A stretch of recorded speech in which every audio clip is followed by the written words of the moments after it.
তিনটি কারণে রমজান মাসে রোজাদারের রোজা ভঙ্গ হবে না। তিনটি কারণে রমজান মাসে রোজাদারের রোজা ভঙ্গ হবে না। প্রমাণ: জামিউত তিরমিজি হাদিস নম্বর 719, জামিউত তিরমিজি হাদিস নম্বর 719। হাদিসের আরবি ইবারত হচ্ছে, আন আবি সাইদিল খুদরি قال قال رسول الله صلى الله عليه وسلم ثلاث لا يبطلن الصائم الإجامة والقي والاحتلام।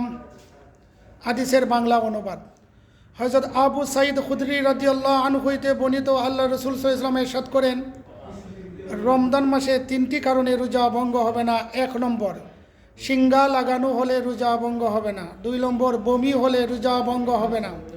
3 নম্বর, দিনের বেলায় স্বপ্ন দোষ হলে রোজা ভঙ্গ হবে না। It is my motivational speech. If you want to receive, thanks everyone to follow my video.